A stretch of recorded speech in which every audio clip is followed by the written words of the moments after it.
Good morning, student. Again, we are here with the next topic, and the next topic is covalent bond. Covalent bond. Covalent bond क्या होते हैं इसके बारे में हम लोग पढ़ते हैं. तो कोवैलेंट बॉन्ड आर फॉर्म्ड. कोवैलेंट bond are formed by the mutual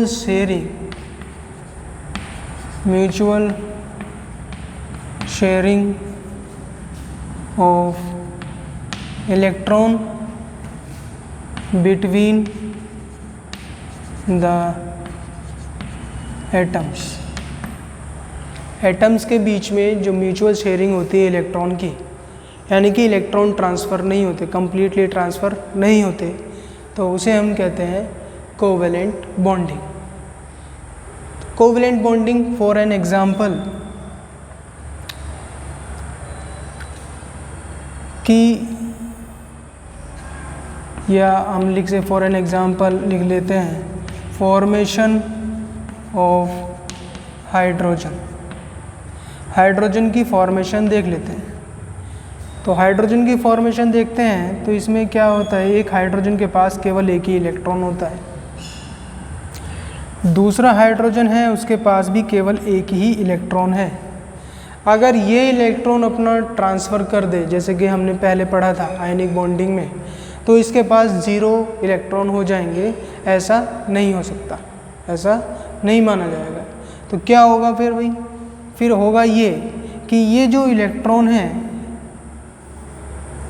ये शेयर्ड हो जाएंगे. इसके इलेक्ट्रॉन हाइड्रोजन का, इस हाइड्रोजन के इलेक्ट्रॉन, और ये जो इलेक्ट्रॉन होंगे वो शेयर हो जाएंगे. यानी कि इन इलेक्ट्रॉनों पर दोनों का समान अधिकार होगा. They have equally shared between the two atoms. और ये जो इलेक्ट्रॉन हैं अब दोनों की बीच में रहेंगे. दोनों के बीच इनकी जो शेल होगी वो दोनों की, यानी कि दोनों न्यूक्लियस के चारों ओर चक्कर लगाते रहेंगे, ना कि किसी एक के चारों ओर चक्कर लगाएंगे. तो इस तरह से ये शेयरिंग हो जाएगी.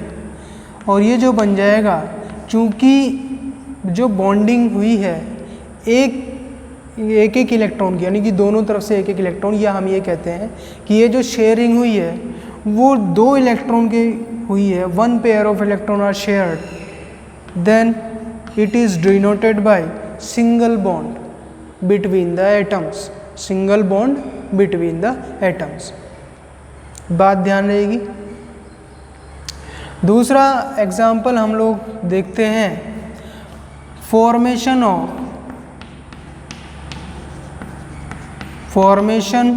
Of oxygen molecule. Formation of oxygen molecule. Oxygen के बारे में हमने पहले भी पढ़ा था कि इसके पास 2 इलेक्ट्रॉन हैं, इसके पास 6 इलेक्ट्रॉन है. वैलेंस शेल में 6 इलेक्ट्रॉन है और इसको 2 इलेक्ट्रॉन की ज़रूरत है.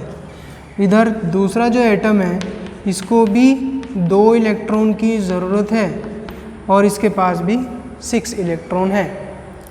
तो अगर ये इसे दे दे, ये इसे दे दे, ऐसा तो पॉसिबल नहीं होगा, क्योंकि ये अनस्टेबल रहेंगे दोनों मॉलिक्यूल, दोनों एटम.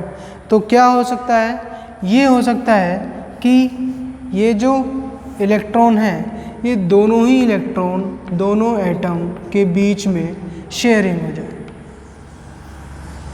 इस तरह से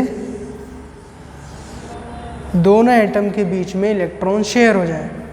और जब दोनों एटम के बीच में इलेक्ट्रॉन शेयर हो जाएंगे तो ये ऑक्सीजन के बीच में इस तरह से शेयर होंगे.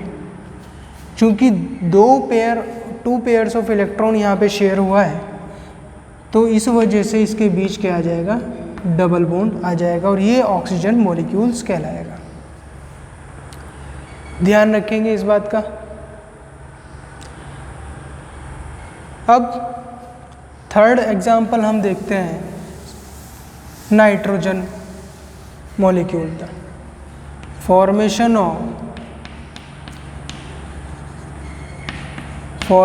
Of nitrogen molecule. नाइट्रोजन का एटॉमिक नंबर 7,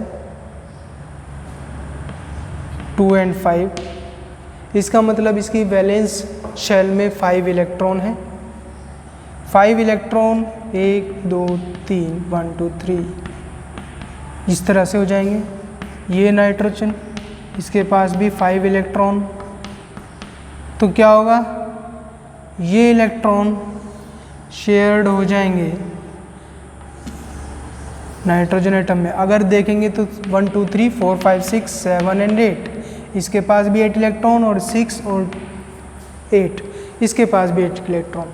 तो दोनों के पास वैलेंस शेल में 8 इलेक्ट्रॉन हो जाते हैं। और यहाँ पर ये जो स्ट्रक्चर है, क्योंकि 3 pairs of electron are shared, that is why the bonding is between the nitrogen atoms is triple bond. Formation of nitrogen molecules। तो हमने इस तरह से 3 बार देखा। तो ये स्ट्रक्चर हमारा बनता है, एग्ज़ाम में भी ये स्ट्रक्चर पूछा जाता है, तो ध्यान रखेंगे। नेक्स्ट इसमें हम लोग पढ़ते हैं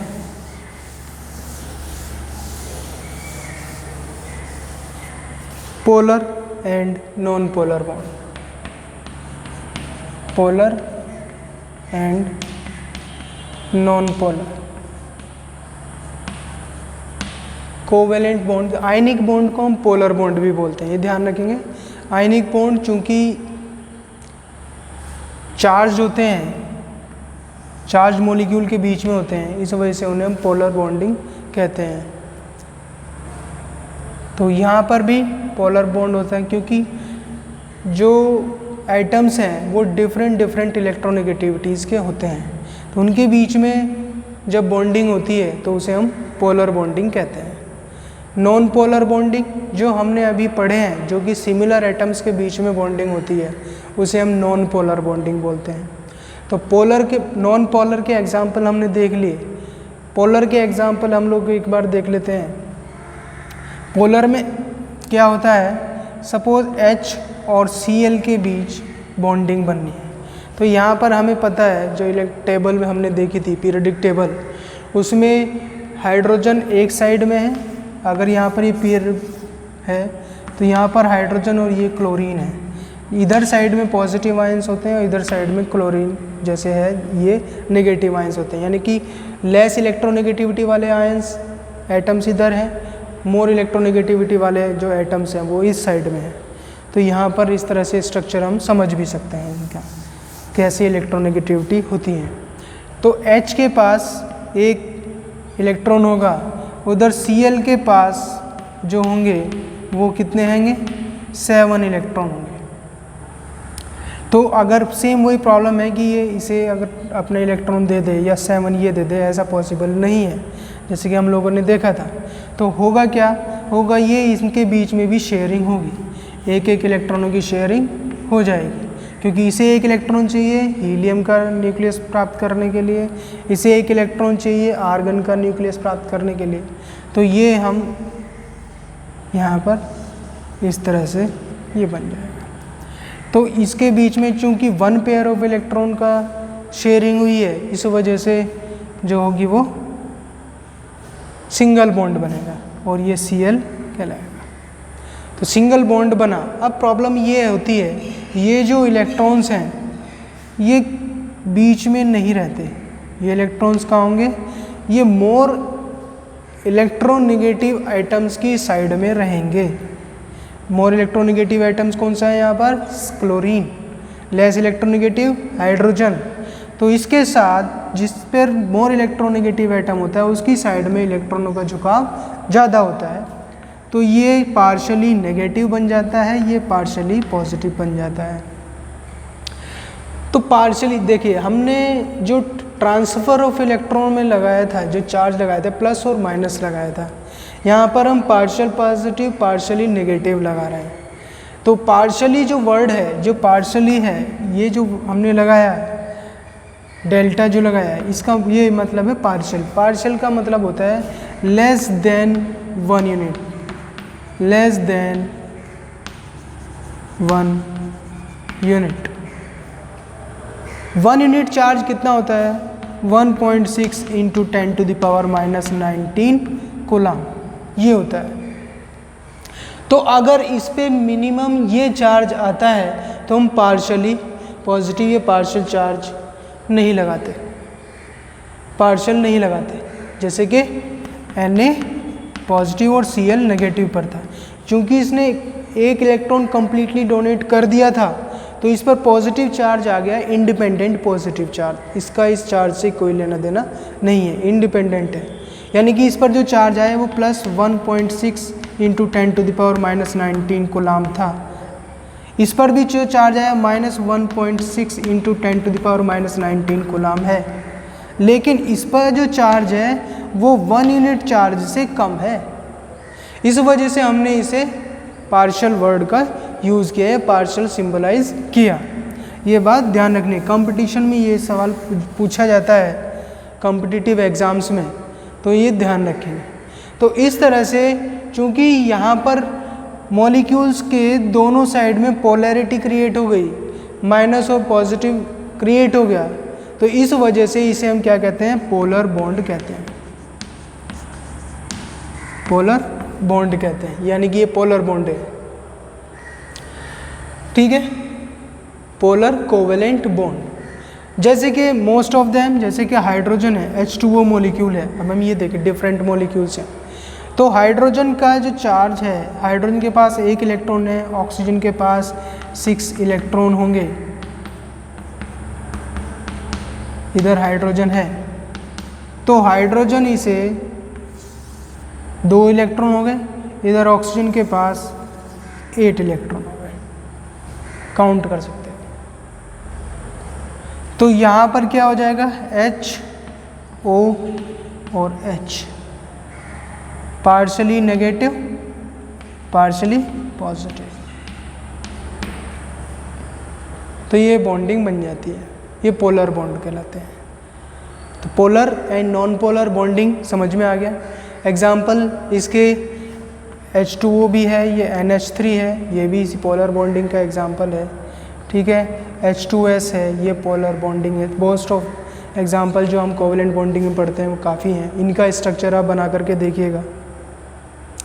नेक्स्ट आ जाता है इनका भी प्रॉपर्टीज़ ऑफ कोवेलेंट कंपाउंड, तो वो भी देख सकते हैं। Properties of covalent compound, properties of covalent compound.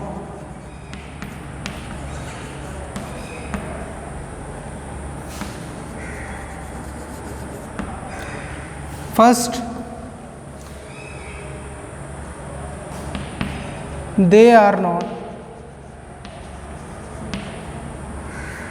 electrical, they are not show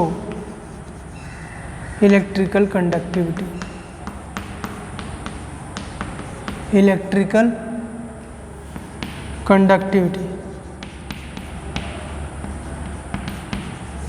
they not show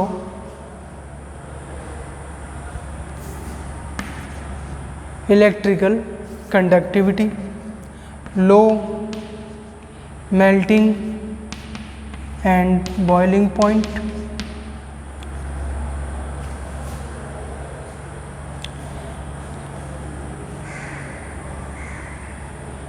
they do not take part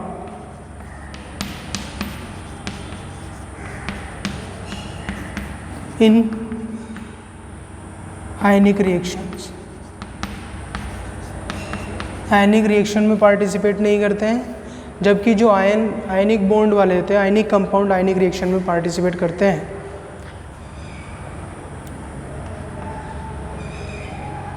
they are not soluble in polar solvent. तो most of the compound are not soluble in polar solvent. They are soluble. They are soluble in non-polar solvent.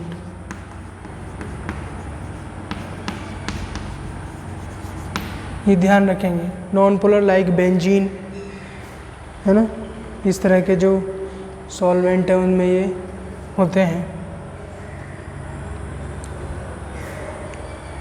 तो most of the properties इसी तरह की हैं. आप book से भी ये बात पढ़ सकते हैं. जो चीज़ समझ में नहीं आएगी वो आप क्वेरी कर लेंगे.